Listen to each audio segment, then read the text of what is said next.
Hey guys, Megalithic Maiden JJ Ainsworth here, and I'm going to show you a video comparing cultures and symbols between places across the world. So take a look and let me know what you think. Thank you. What I'm going to do is talk about the Olmec as well as other cultures from North America, Central America, and South America, and I'm going to compare them to places and cultures all the way across the world. I'm going to start by showing you some comparisons between Hindu deities and other deities from across the world. And the image here is Sambor Pre Cook, located in Cambodia, and with the help of a narrator, let's go. Praset Sambor Pre Cook is an archaeological site in Cambodia located in Kampong Thom province. The now ruined complex dates back to the pre-Angkorian kingdom.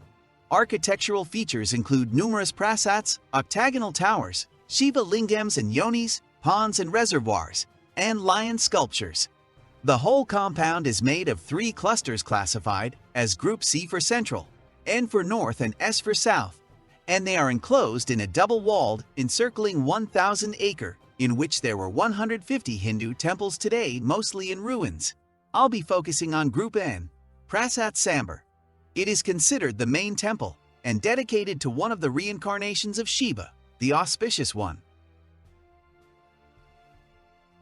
Harihara is the fused Sapphicar representation of Vishnu, Hari, and Shiva, Hara, from Hindu theology and religion. Hari is the form of Hara, and Hara is the function of Vishnu. Harihara is thus revered by both Vaishnavites and Shaivites as a form of the supreme god. Harihara is also sometimes used as a philosophical term to denote the unity of Vishnu and Shiva as different aspects of the same ultimate reality called Brahman. I speak about the site of Sambor Pre Cook in Cambodia because what was found there has direct relation to another site that is located across the ocean. This other site is one you have likely heard of if you are interested in ancient civilizations and high technology from the past. This place is called Puma Punku and is part of the larger complex of Tiwanaku, which is in a remote part of Bolivia. When visiting the Puma Punku site, I noticed an interesting stone with strange types of hole carvings. These complex carvings were square, shaped with protrusions of a type I had never seen before, even though I have been to many ancient sites across the world. I did not see this type of carving until viewing the N10 temple at Sambor Pre Cook dedicated to Harihara, the avatar of the combined Vishnu and Shiva. To my utter surprise, the carvings were exactly the same.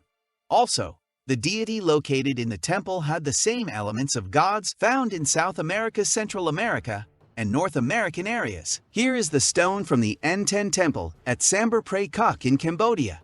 The same square hole with the protrusion can be seen. It demonstrates the same qualities as the strange stone from Puma Punku in Bolivia. It is highly unlikely this same complex type of carving would be located oceans apart in the same type of religious structures and relating to a deity that has the same aspects in each culture if there truly was not a long ago connection of some sort between these ancient peoples. When we put the images next to each other, they look as though the same sculptor carved both objects. It is quite a unique find, and one that was highly unexpected. The Sambor Pre Cook artifact is theoretically supposed to have held the 9 deities, whom were called Navigrahas and were worshipped as the 9 celestial bodies of the heavens. Okay, let's look at some more similarities between these cultures and especially their god symbols. Quetzalcoatl and Kukulkan are one and the same. Kukulkan was simply the name of the deity to the Mayans, while Quetzalcoatl was the name of the same god to the Aztecs. Shiva and Vishnu are one and the same deity as they are aspects of one another along with Brahma.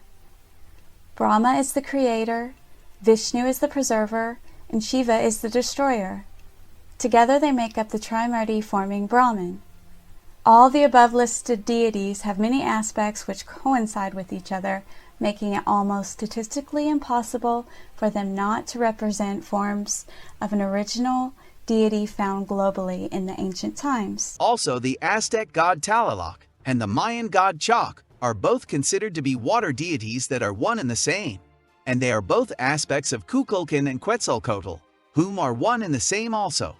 Therefore, we can consider all these deities to be part of each other, just like the Hindu deities Vishnu, Shiva, and Brahma that are all one and the same as well.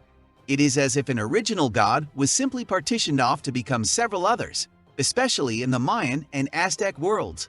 There are too many similarities between the most powerful gods of ancient times for there to have not been some link that we as of yet do not know or recognize. I will elaborate on the deities mentioned above to show you many of the likenesses between them. Vishnu, Chak, and Tlaloc were often depicted with bluish-colored skin because they were all deities which were related to water. The conch shell was another very important symbol for the Hindu, Mayan, Aztec, and Olmec world. One of the extremely important attributes of the Hindu god Lord Vishnu was the all-powerful conch shell.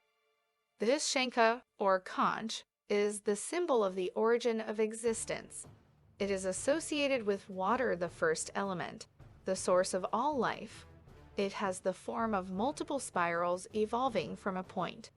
When blown, it produces the aum vibrations associated with the primal sound from which creation expanded. In fact, aum is considered the sound that created the universe in Hindu and Buddhist mythologies. It is interesting to note that sound energy as the creation of everything is agreed upon between many other ancient religions, other than Hindu and Buddhist ones. Believers in Christ need only look to their Bibles where John wrote, "In the beginning was the Word, and the Word was with God, and the Word was God." We all know that to speak a word, one must make a sound. Interestingly, in the ancient Hindu Vedas we read, "In the beginning was Brahman, with whom was the Word, and the Word is Brahman."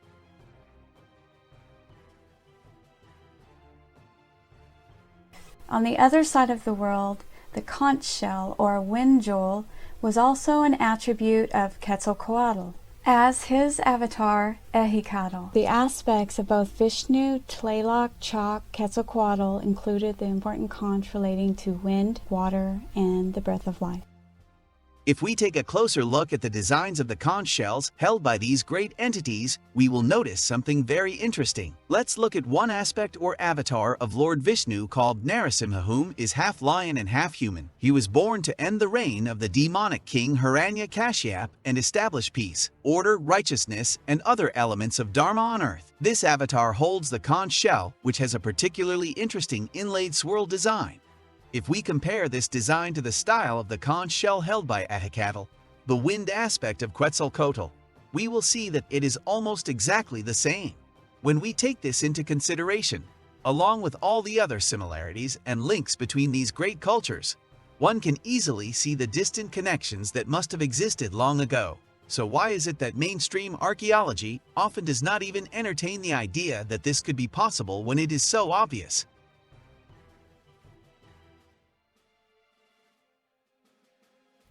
Bacab is the Yucatec Mayan name for the four pre-Hispanic age deities of the interior of the earth and its water deposits. The Bacabs were four brothers whom God placed when He created the world at the 4 points of it, holding up the sky so that it should not fall. The 4 points also represent the 4 cardinal directions, as shown here on this Hindu deity with 4 faces. The Hindu and Mesoamerican cultures all placed high importance on the worship of the 4 cardinal directions. This Hindu statue has 4 faces looking north, south, east, and west in order to watch over all the world. I found the same god in the Olmec world at the Carlos Pellicer Museum in La Venta, Mexico. So guys, I'm still at the Carlos Pellicer Museum, and behind me here is an Olmec artifact, and it's a really, really good artifact because it represents the 4 winds or the 4 directions, and we know this because you will see one on this side. We see the face there, and this, you see another face there, So that would be like, say, north, okay, and then west, just as an example, and this would be south. And then over here, east. So it's a four-faced deity. Let's continue on with more similarities between the Hindu and Mesoamerican deities. The top image shows 4 Hindu entities called Kumars. They were the first 4 conscious beings created by Lord Brahma. Please remember that Lord Brahma, Shiva, and Vishnu are all the same deity, so when referring to one, it is referring to all 3. The Kumars appeared like infants, and their purpose was to assist Brahma in the creation of life. The 4 beings shown below are Olmec artifacts, and they are also portrayed as wise infants or dwarf figures, whom were also created as aids to the supernaturals or gods of the Olmec people. These Olmec figures were often shown holding up the sky, and they were also often portrayed being held in the arms of the Olmec gods. This alludes to a long ago connection between these cultures that we no longer know about. On the left is an artifact from Sri Lanka, and on the right is an Olmec artifact from Mexico. Both images show infants or dwarves holding up the sky or heavens. There are many more similarities between these cultures, too many in fact, for them not to be related in some mysterious way. On the right is an Olmec artifact from Mexico known as one of the El Azuzul twins. This artifact was found inside an earthen pyramid alongside another just like it, facing a menacing feline figure. Please note the unique headdress worn by the figure. Now look to the left and notice the portrayed Hindu deity is wearing the exact same distinctive headdress. The devil is in the details, and these details are very telling regarding the possibility that these cultures were connected in the past. Hey guys, Megalithic Maiden JJ Ainsworth here, and I hope you enjoy the upcoming video, but I also wanted to encourage you to recycle, reuse, compost, do as much as you can to help the environment, and particularly bad is single-use plastics such as straws, plates, utensils, cups, any of those things. Try to avoid them if you can. All right, thank you.